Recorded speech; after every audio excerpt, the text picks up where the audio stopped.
What is going on, everybody? Thanks for being patient. We're just working through some technical difficulties.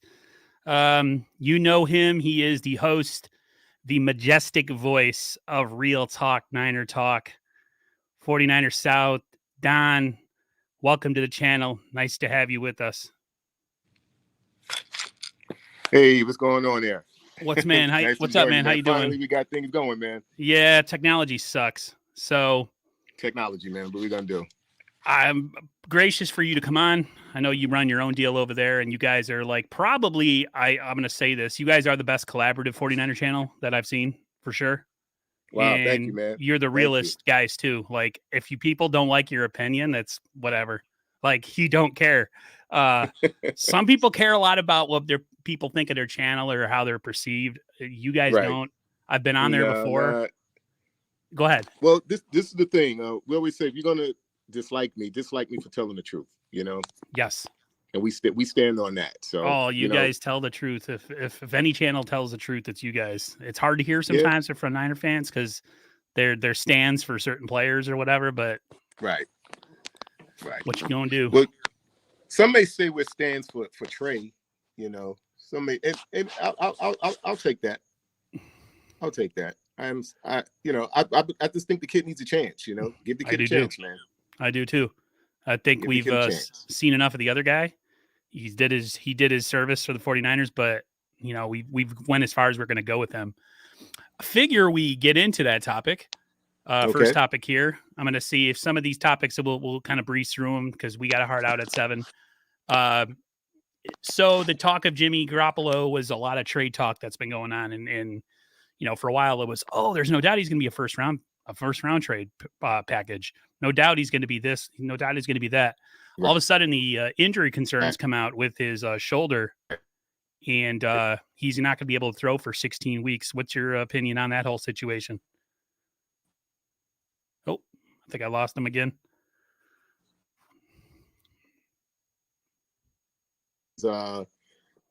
Jimmy we just can't shake him. I look at it like, I see it, and like you say, we always tell the truth. And we were just talking last night, and I hate to be graphic here, but Jimmy's kind of like that dog poo you step in that you just can't get off your shoe. It just won't go away. And I don't mean that he's dog poo. I'm just giving the example. You know what I mean? He just can't shake him. Now it's the shoulder, it's the surgery, and like I said, I think a lot of this with him and his agent, I think it's by design. I'm sure what was it, a month since the season's been over?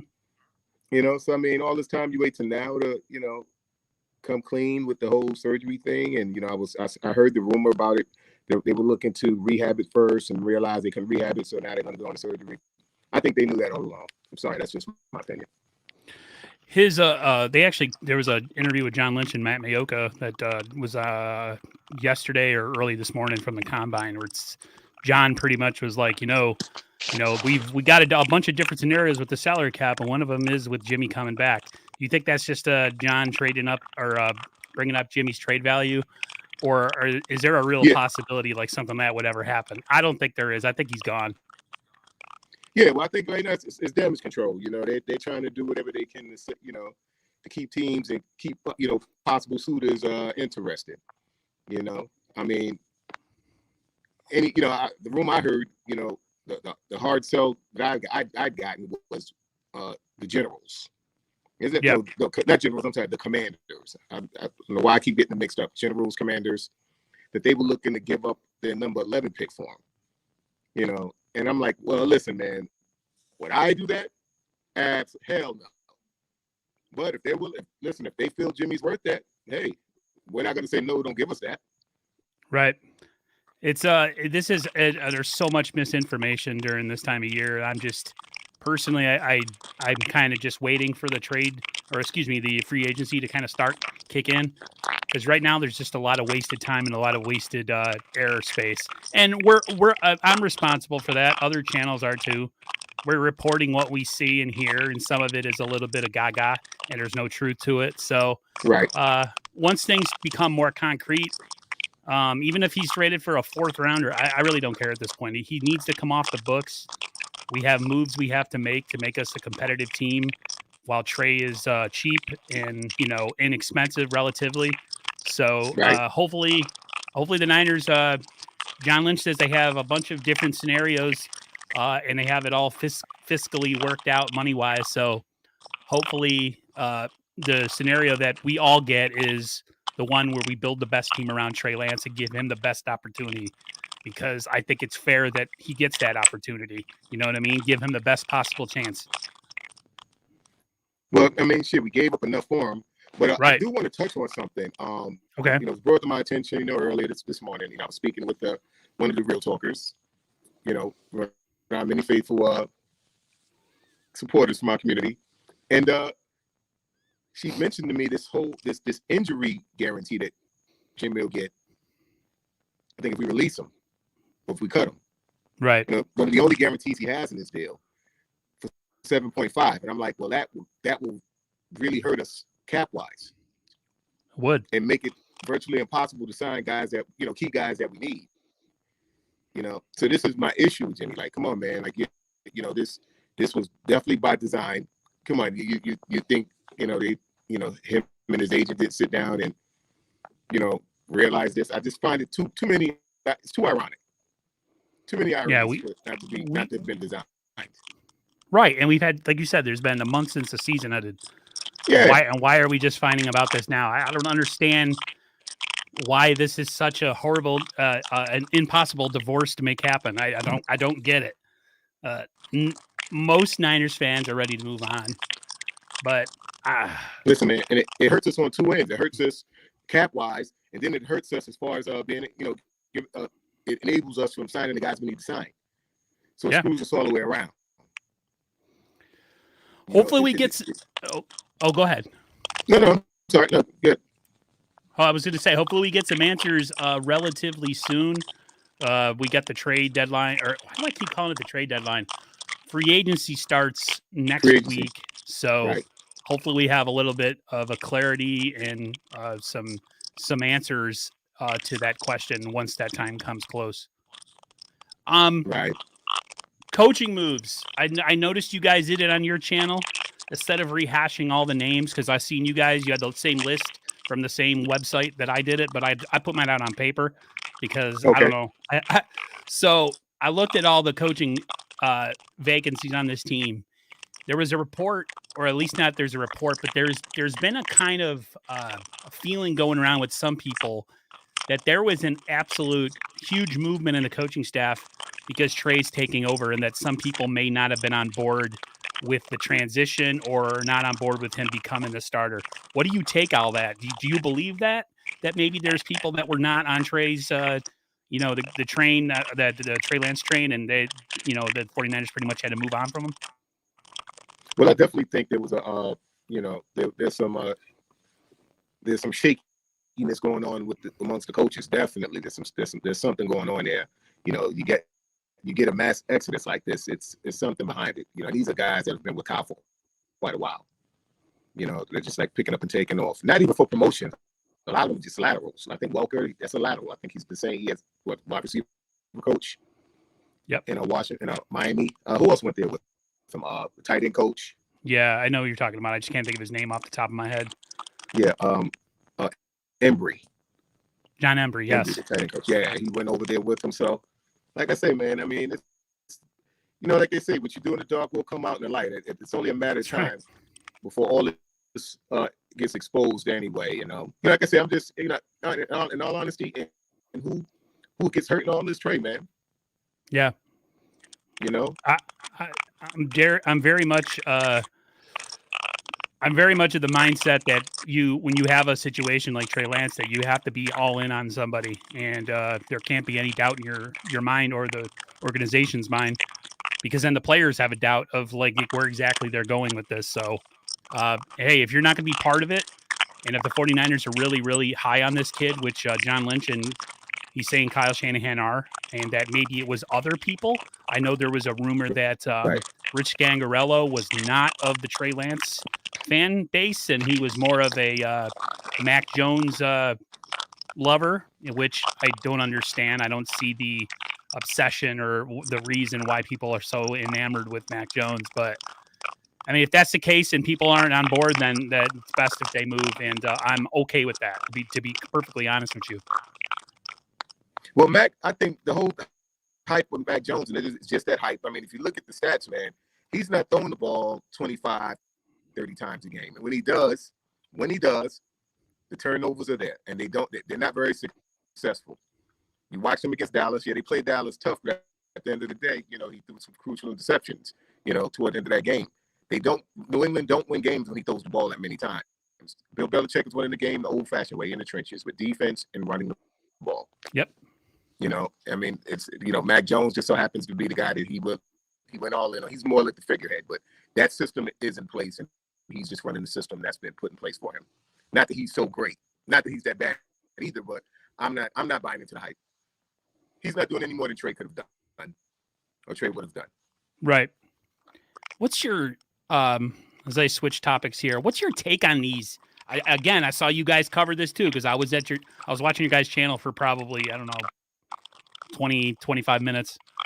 ESPN with all these idiots coming out, people that are like completely like sellouts who I'm trying to think of the name, Marcellus Wiley, Booger McFarland, Booger. Who's the guy? I typed it in your guys' chat. He was on there, and he made some. I forget it. Ninkovich, something Ninkovich. His last name is Ninkovich, and he made a comment that if the Colts need to go after anybody, it needs to be Jimmy Garoppolo, and he started saying how Jimmy Garoppolo will help open up their downfield passing game. And you could tell that this guy knows nothing about the situation. He knows nothing about the Jimmy Garoppolo play style or his inefficiencies or his weaknesses. You see guys like Ryan Clark, other people just completely crap on the kid before he's doing anything. What do you make of the disconnect on the national media side of things? Like, our Bay Area guys are pretty good, for the most part. Your Mayokas, your Matt Barrows, but you got your ESPN, your national guys. It's like, do they watch the same games we're watching? Well, I think a lot of these guys, man, like I explained to Sersky last night, like a lot of it's clickbait for some of these guys. Like, to me, Ryan Clark was a very reasonable guy at one point. He was a very reasonable guy at one point, and then he turned out to just start, saying all these bizarre off the things like Russell Wilson isn't elite, and I'm like, what are they talking about?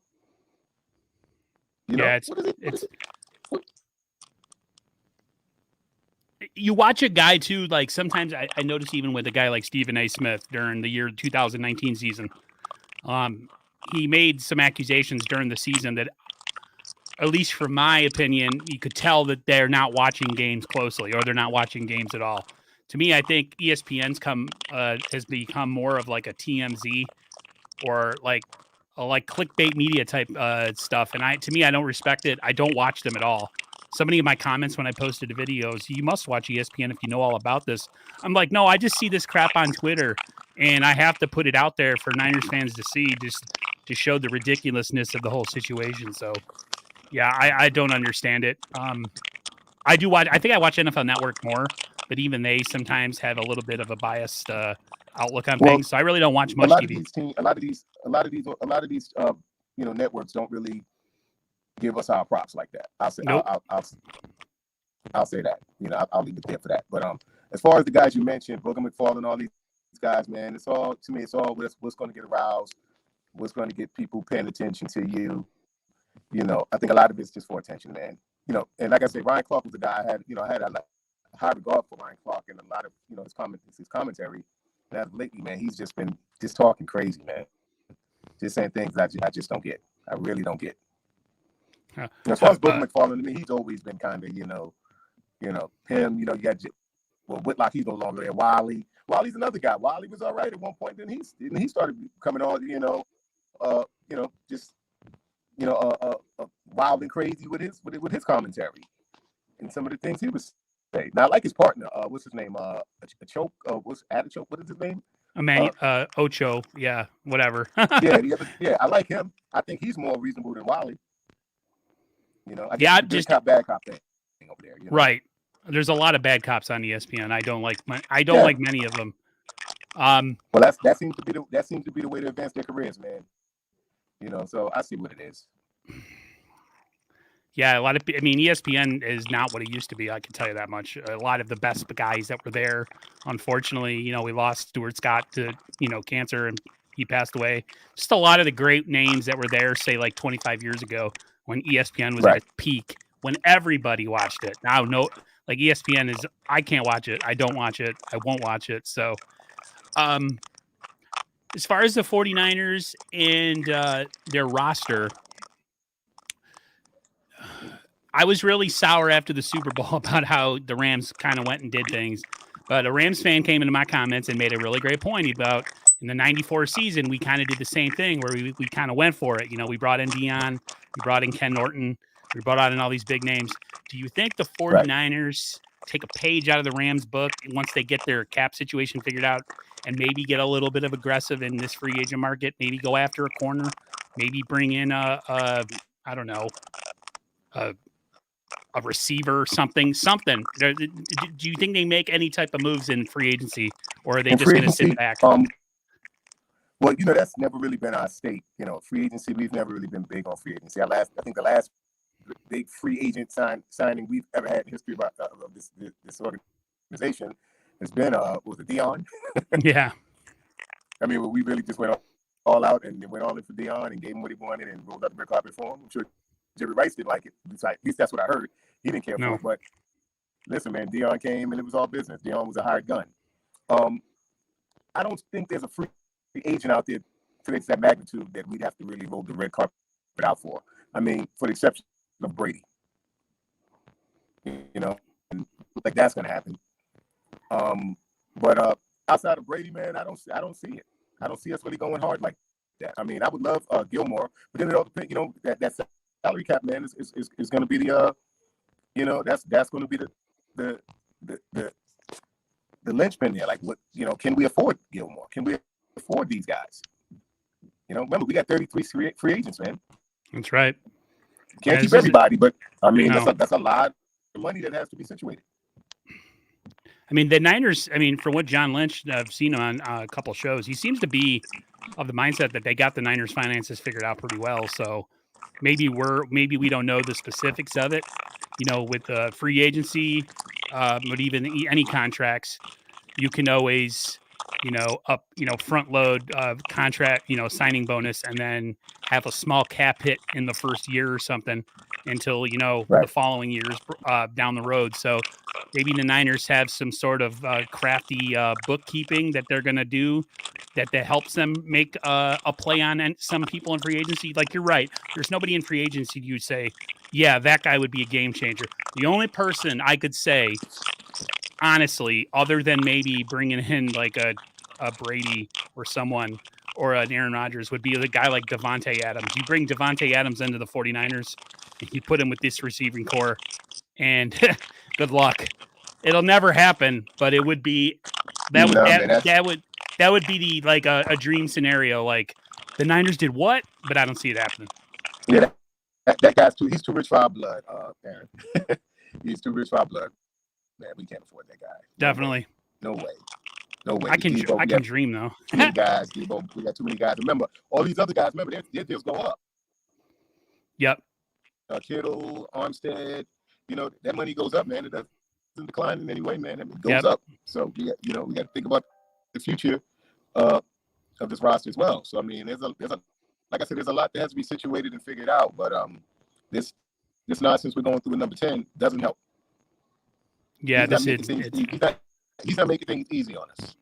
No, he's definitely not. I didn't think it would be this hard to kind of move on from him. This is absolutely ridiculous. But unfortunately, these are the cards for last night, Aaron. What's that? Last night we played a few Dolomite sound bites for him. Yeah, so you guys went in, because I was in there for a little bit, and I know you guys weren't too happy about the whole situation. You guys have never been. You must have heard the end when we were going at it over the NFC Championship game. You must have started at the end of the broadcast. Maybe I did see a piece about the NFC Championship game. Oh yeah, we had a big debate over that, man. Big debate. Ended the show with a bang. I'll say that. Yeah, you guys don't hide your feelings on Jimmy, and No, man, they jumped me a I can little bit. I'm I all can right. appreciate I'm that. I can handle it. No, I mean I have no problem with it because I feel the exact same way. You guys are just like there. Sometimes I try to be the voice of reasoning, and it doesn't work. So I'm glad you guys have the cojones, the stones to just go out there with your opinions and not care what anybody else That's right. thinks. I appreciate that. I just want to say what's up to Jay But and you're Bay cool, real man. quick. Oh, sorry. You're a lot like us, man. You're like us, Aaron. You speak real talk. You're like us, man. Yeah, You are. there's You're not there's a lot of people that don't like that, and they'll tell you you're not a real 49ers fan if you don't support whatever the Niners are doing. And I'm like, that's not how it works. You should be no. critical. You should be critical always.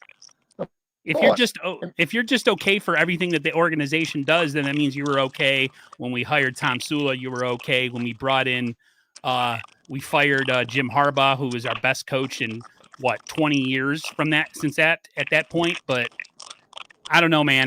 Some people are. I love the Harbaugh era. I love that Me era. too. I love the Harbaugh era. We were tough, man. We were nasty. I loved it. Yes, I love that era, man. I miss Frank Gore, even though I know he's, it's all over with, but he was one of my favorite. Real quick, Jay in the Bay with the $5 super chat. Thank you so much, Jay. He says, what's good, First Takes?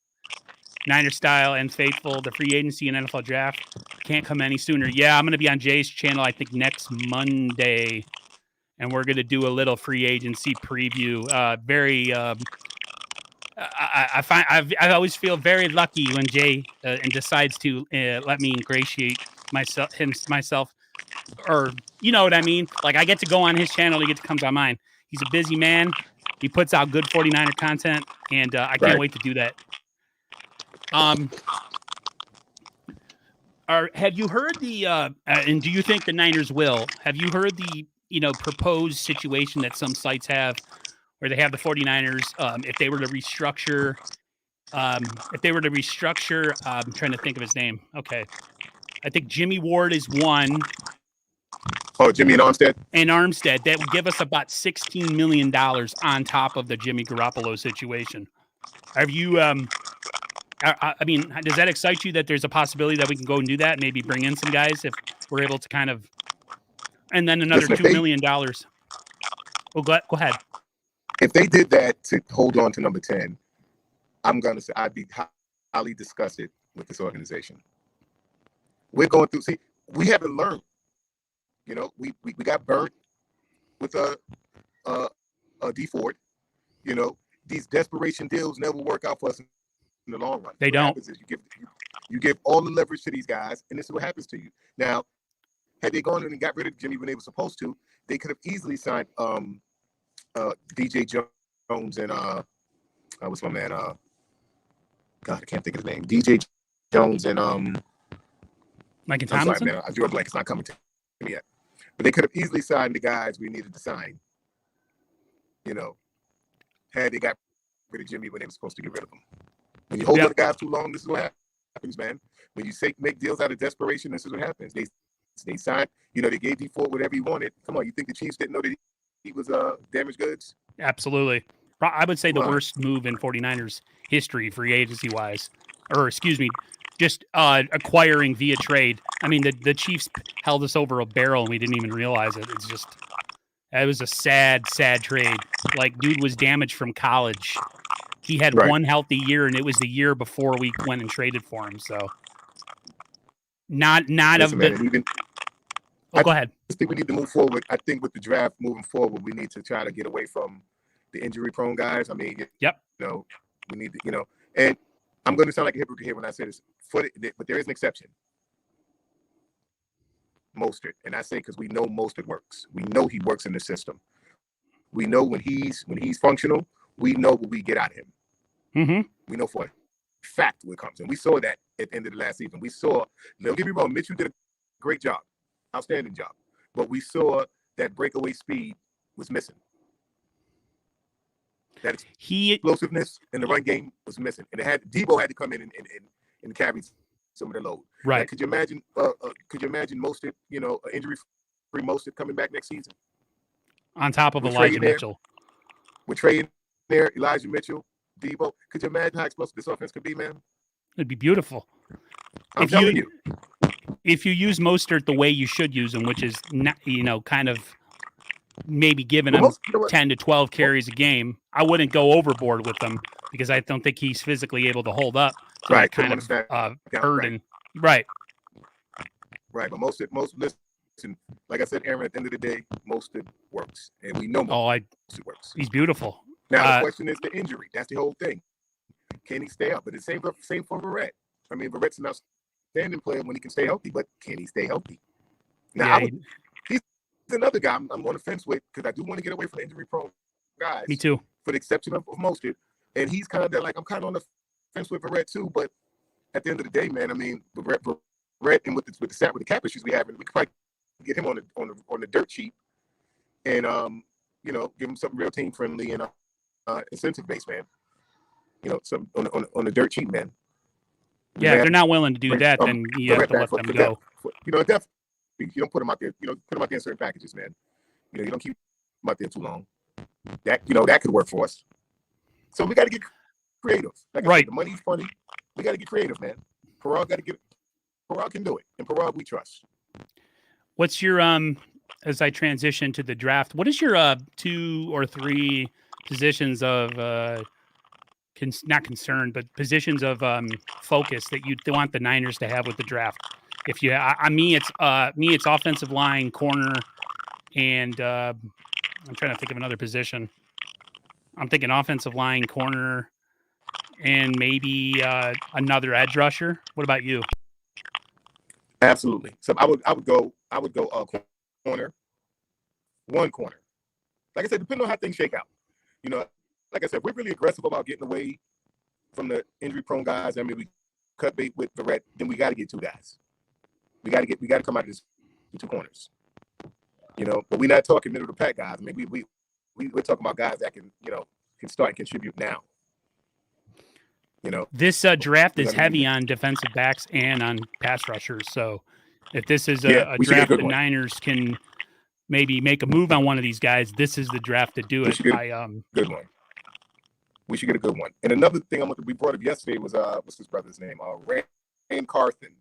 Yes. He's the director of player personnel, and he's going up for a Steelers job. I don't know if that's been sealed yet, but if that hiring takes place, we get 2 additional 3rd-round picks. Yep. Which means I think that puts us at 11 at that point. Mm-hmm. I think we're at 9 now. That will put us at 11. So we stockpiling these picks. This is the time to load up on some of these positions. So like I said, we're really trying to get away from the injury-prone guys. We go ahead and draft 2 corners. Because my initial thought was, okay, we signed Verrett for depth. You got Mosley. I think the 2 rookies are going to be big this season. Because remember, they're going to have a full offseason, NFL offseason. These guys are going to come back bigger, stronger. You know how it goes. They're going to come back bigger, stronger, and they're going to have that experience under their belt. So I see them coming back a lot better. They're going to be big for us next season. We get us 2 decent corners, guys that can get in there and get dirty right away. And like I said, you got Mosley out there, and maybe we see what's in free agency. If it's cost effective, we do it. If it's not, we go ahead and rock with the rookies, man. We've been doing it thus far. And I say nobody develops their rookies better than the 49ers, man. Nobody. We always get the best out of our first and second year guys. We always get the best out of them. I think last year's draft was somewhat of a redshirt draft for some players. I'm looking forward, if the Niners move on from Lake and Tomlinson, to see if Aaron Banks ends up becoming that left guard who takes over. I agree. I would rather, if you had to pick between the 3, Jaquiski Tart, Lake and Tomlinson, and DJ Jones, who would you bring back? I forgot who I had on my channel. I asked him, and he said, bring back Tart out of the 3 and let the other 2 walk. If you had to do the same thing, who's your guy and who do you let walk? Give me that lineup again. Tart, Lake and Tomlinson, and DJ Jones. I can only pick one. Yeah, if you could say the Niners can only keep one and they had to let the other 2 go, who's priority out of those 3? Out of those 3, yeah. I'm going to say Lincoln, and I'm going to tell you why.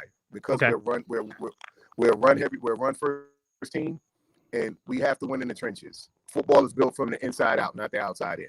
So you I got agree. to secure your line, your O line, your D line. You got to secure those guys. Now, of course, if it was any way I could keep anybody, my second runner up to that would definitely be DJ Jones.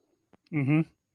Wait, this draft is also safety heavy, so we'll be all right without Jaworski. We can draft somebody to come in. We can do better. And I'm not just saying that because he dropped the pass in the NFC Championship. I'm not just saying. Oh, you're not a prisoner of the moment. Yes, you're not a prisoner of the moment. It sucks that he didn't, but I don't know if the game would have mattered because we couldn't move the ball in that game. Jimmy couldn't do anything.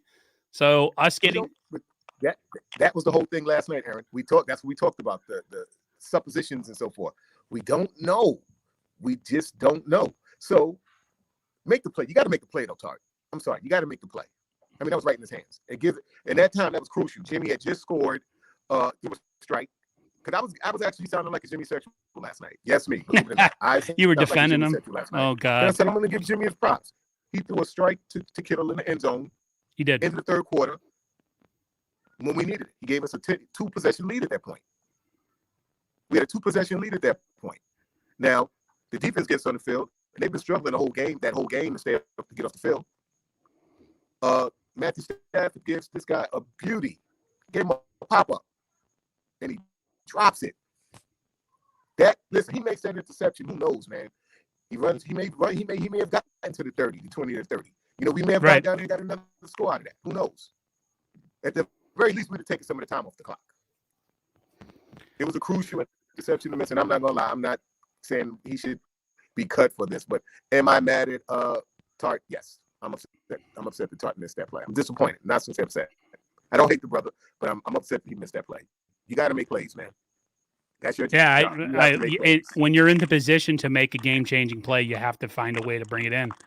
Listen, I'm not going to go on the dude's social media and attack him like a cowardless, spineless individual. But yeah, I agree with you 100%. As far as when you are put there to make a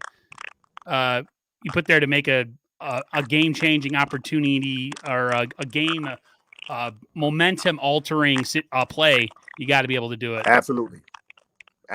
You're right. Momentum. That would have been big, man. That would have been big. Who knows, Aaron? Maybe we come up with a field goal. Right. Maybe we pass anything. You got to make that play. I'm sorry. That's just I've been trying to put the NFC Championship game out of my lexicon, my memory, and now I'm thinking about it, and now I'm getting depressed all over again. That game was heartbreaking. It was very heartbreaking. My nieces stayed over that night, right? And so they went to bed early, and I'm like, well, Uncle Aaron's team might go to the Super Bowl. So when you wake up tomorrow, I'll let you know. And I woke up that next morning, and I wasn't talking to either of my nieces. And my one nieces go, your team lost, didn't they? And I was like, yep. She's like, I'm sorry. She felt for me. Hey, Aaron, man, there's so many other ways that game could have gone. I mean, just play like, we said in the post-game to that, there's plenty of blame to go around. I mean, everybody dumping on Jimmy. I mean, okay, it is what it is. But at the end of the day, we're talking complimentary football. I mean, I'm a 49er fan. So regardless of who they put out there, I want to see them be successful. I want to see them win. I felt Jimmy, with all his limitations, I felt Jimmy put us in a position to win. He gave us a 2-possession lead going into the fourth quarter, at the very end of the third quarter. What more could you ask for? I mean, this is Jimmy. Come on, man. Yeah, the defense, the pass rush was non-existent in that game. We didn't get any pressure. That was one of the main reasons why we couldn't get off the field is that, he got these long developing plays that the Rams run on third down, and they were able to get them. So, unfortunately, that's just the way it works. Sometimes it's like that, man. Sometimes you need the offense to help. The defense has to lean on the offense a little bit to get it going. And then sometimes the offense has to lean on the defense sometime to get it going. And in this case, when the offense leans on the defense, we need a little more out of you. We need a little more this game. Couldn't do it. Gave up 13 points. We lose the game by 3. It felt like Kansas City all over again. That's all I got to say about that game. We lose the game. We lose, when we need that second and third win, nobody had it, man. And I'm gonna go lie, Jimmy. He threw a hell of a strike to kill him in the end zone to give us that, to put us in position. I'm gonna do a little quick wrap up here because I know you got to go in about 10 minutes. We'll do a little bit of talk about the Bobby Turner situation. It looks it makes more sense now why we bring in Anthony Lynn. Yeah, it looks like Bobby Turner's going to take a year off at 72. Yeah, I heard he had some health issues. And he's had some surgeries and he's going to do a little bit of recovering, but he's going to come back. How happy are you about that? Even though he is as old as he, I'm not like making fun, I'm not shaming him because of his age, but he is up there at 72. I'm ecstatic he's coming back because I think he's the best running back coach in history. I mean, no matter where he's been, he takes nothing and makes something out of it. So to me, I hope we don't have a dramatic drop off next year when he's not there. But I have a lot of confidence in Anthony Lynn. Oh, I'm sorry, my mic was muted. I'm sorry. Yep. To that, I say ditto. I'm as ecstatic as you are about Bobby Turner coming back. Listen, man, that guy's he's vital to this run game. Who would have thought a guy? Vital. Who would have thought a guy at his age and he's been around the block. He's probably a curmudgeon old man. Would be that important. I mean, I feel like Kyle Shanahan. I understand the reasoning why the Anthony Lynn hire happened because it just. I feel like we're a run-first team. I don't know how you feel. I feel like this team is predicated on running, and when we run, it opens up everything else. I think we're still going to be run-heavy, even with Trey as quarterback. I hope we are because it protects him. So I'm glad that we brought in a guy like Lynn, but I'm not going to lie. I can't wait for Bobby Turner at 73 to come back in 2023 and take back over. Well, let's not sleep on Lynn either now. Lynn is a big. Oh, no. You're right. He's a big hire. That was phenomenal hire. Actually, that was my post on Twitter. I said this is a phenomenal hire. It is. I'm high on it too, big time. He knows that system, man, and that's what's important. Kyle needs people around him who knows the system, who can help him embellish on the system. And not for nothing, man. Remember, he did a great job with Justin Herbert. You're real quick. Great job with Herbert. Oh, sorry about that. There's like a little delay, so when I think you're done, I start to talk. I apologize. No. Real quick, Debo and Bosa are both coming up on contracts. Debo at the end of this coming season, and I think Bosa the following. If you're the 49ers, do you try to get Debo signed before the beginning of training camp? And if you're Debo's camp, do you even go through training camp or off-season stuff without a new contract? I mean, that's a hard one to call. I mean, Debo to me has definitely showed his worth. I mean, there should be no doubt in anybody's mind, what he's worth. I mean, it's a new position now, wide back, Created a new position. No, technically it's really not. I mean, we've had guys that were Swiss Army knives like that. Cordell Stewart, all these kind of guys, you go further back in history of the game. But if I'm Debo, do I go into the training camp without a new contract? Well, what are the negotiations like? I think I would have to start there before I'd say yay or nay on that. What are the negotiations like on that? What are we looking at as far as talks? I mean, are they playing hardball with me? It all depends on how the negotiations are going. I feel like the Niners have done well by most guys recently, like Kittle and Warner, as far as contracts. And so I don't really have a worry whatsoever. John Lynch did say, nothing is etched in stone as far as like guys, signing, but he says that they're both going to be 49ers for life or 49ers. I don't know exactly what the quote was, but you always have to leave that room and just in case, because of that Buckner situation, which I think was one of the worst moves. Yeah, you don't want that again. No. Let me ask you, wasn't it put out there that Lynch stated that he or claimed, I don't know if this is rumor or not, that the money was put aside for Bosa and Debo? Yes. They had that in the budget. Yes. So if he goes on record to say that, it can't be a matter of. I mean, it can't. Negotiations shouldn't. They shouldn't be playing hardball with him at all. I think it'll get done. So do I. I think they should. The sooner the better. I think before camp. Now, I think I'm going to answer your question. I think before camp. With that being said, I think before camp, I think he should have a new contract. Yeah, I totally agree with that. I think he'll be close to about 20 between $20 and $22 million, which is unbelievable. The Bosa contract is probably going to be around a $30 million a year. You imagine just one of those contracts, we'd be set for life, and like all of our relatives for the next like 100 years, like $30 million. Oh man, that's a lot of money. Props to the people that they play the game, they put their bodies on the line, so I can't really hate. You know what I mean? Well, Bosa and Debo both have earned that.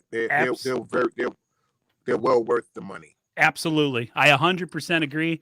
You don't have every roster doesn't have a ton of studs on it, and when you have studs, you need to figure out a way to keep those studs and to pay them studs because they don't come around, especially special players like a Debo or a Nick Bosa. Guys don't come around all the time like that, man. Those are like generational pieces. So, take a little bit of money out your pocket, stop being cheap, and pay them. Like Jay in the Bay says, he's about to get paid. Debo about to get paid. Yeah, I think I'm going to buy that jersey. See, I don't buy jerseys unless guys get contracts extended. That's the only time. So I got a Kittle. Now they're saying, oh, well, what if they trade him? I'm like, no, I just bought the jersey.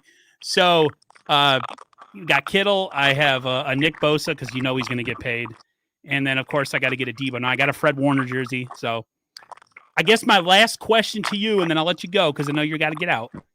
What's your early record prediction for the 49ers next year? If you had to give an early record, you don't have to give me any specifics, just an early record prediction. I'm going to say 12-6.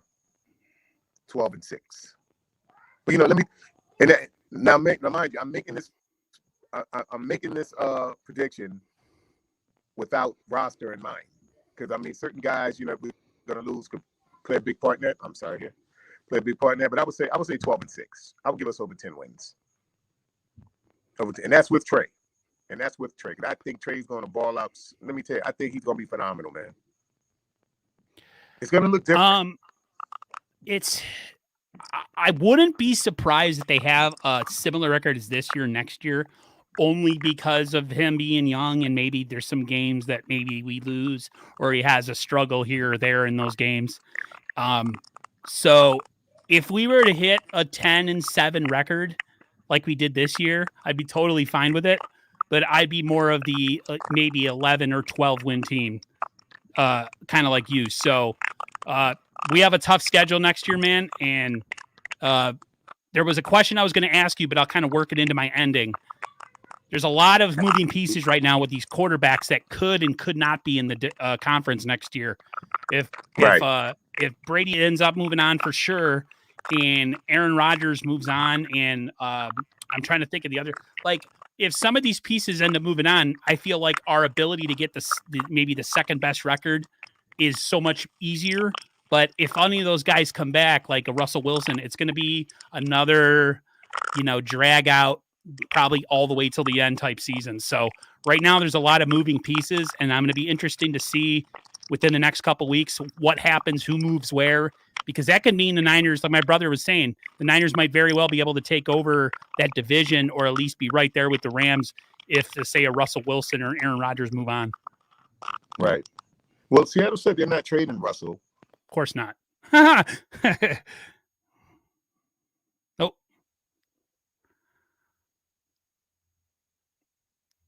Oh, we lost him right at the end.